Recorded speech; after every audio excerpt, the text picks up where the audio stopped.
What's up, guys? It's Nerd Central, and I got a story to tell you. It's unfinished, and it won't be for a while, but I figure I can give you the first 34, 35 pages in a couple parts. Yeah. So let's get started. My story's called The New Nation. Okay, this is the intro. So this isn't the actual story. It is 1783. The American Rev has failed. The colonies are back under British control. Now there is a second one in the air. Now they have and now the British have Tornado Alley. That's where I live, guys. Okay, chapter 1. The trial and the gallows. The doorway opened. A man and two guards walked in.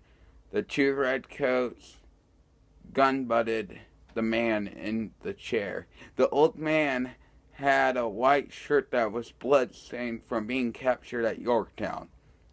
The room was filled with a stone floor and only a bed made of stone.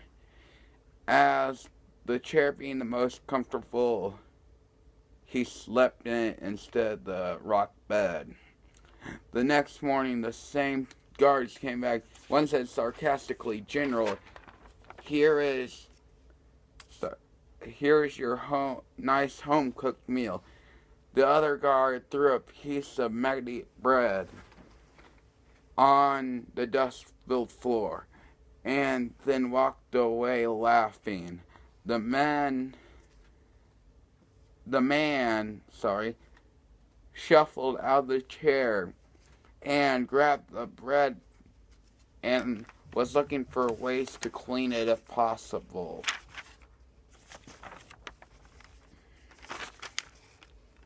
Oops, sorry. Okay, then he looked out the window. There was a small clear puddle from the rain. He took about 3 minutes to turn two of his sleeves into a rope. He cleaned off the bread, then he ate it, not really caring about the maggots, because he hadn't eaten for days since the battle. Then the guards came and said, "Ready to see the judge?" The old man responded, "No." The two guards seized him, put a sack over his head, and then knocked him out. He woke up upon a chair in a room. There appeared to be a jury and a judge. The whole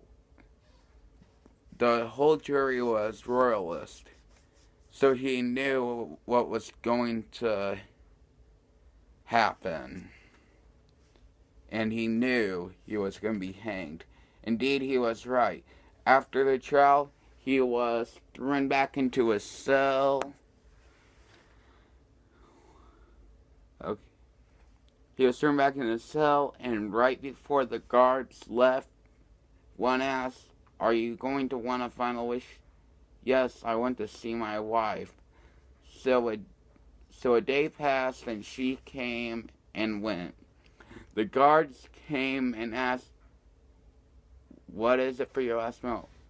The man responded, "I think some chicken soup with tea, please." Right before the guards left, the old man said, "Bring me some beer in the morning so I don't feel it." But the guards did not hear him. He stayed up all night, knowing what the morning would bring. He looked up. There were his escorts. They opened his cell. They advanced toward him slowly and grabbed him as the sweat soaked his face. They hit him and he fell into the cart. He woke up, and before him, about 30 feet, was the gallows. About 100 royalists came and were booing and throwing food at him. and his shirt was already blood stained, got even more red with the tomatoes. He turned and saw coffins along the ground. Each had a person that signed the Declaration of Independence on it.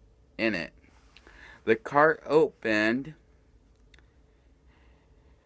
and the soldier kicked him onto the ground. He got back up. The guards walked him up the stairs. Then the hangman put the rope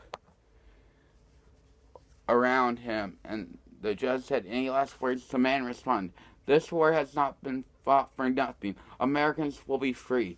If you think you will keep us slaves, then you are wrong. We will be one nation, individual, under God.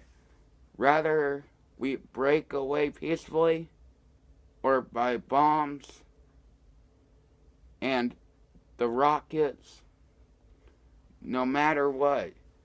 This will be the land of the free.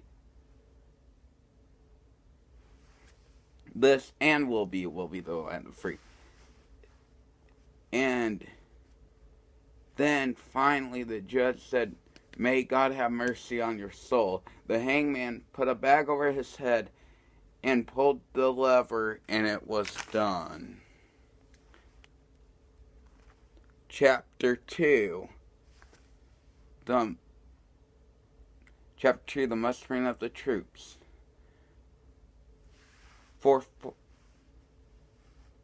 Okay, before I start this chapter, guys, to explain, now it is 1861, and a group of people are in a meeting. "For 40 long years, I have lived under British rule, and I am sick and tired of this prince's rule of tyranny. He imposes insane taxes and forced crop offerings. I say we try again to free the colonies. Not only that could that be achieved, but free all of North America as well." "How do you suppose we do that, Mr. Cox?" said Tom, the delegate from New York. "We form an army," Cox responded. "What?" Tom Hunt said. So Tom Hunt is Tom. The whole room whispered in agreement. "But do you agree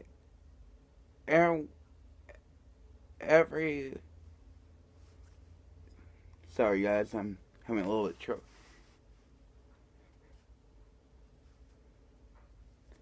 Everyone agreed except for the Missourian. Everybody got up and started to walk off the bleachers. Everybody had a pistol just in case they ran into trouble. The next week Cox got home. He walked into his house, up the stairs. A early teen boy got up and grabbed a gun and walked down the stairs. He put the barrel against Cox and said, "Turn around," with a bit of anger in his voice. Cox laughed and turned around and said, "Calm down, Abe.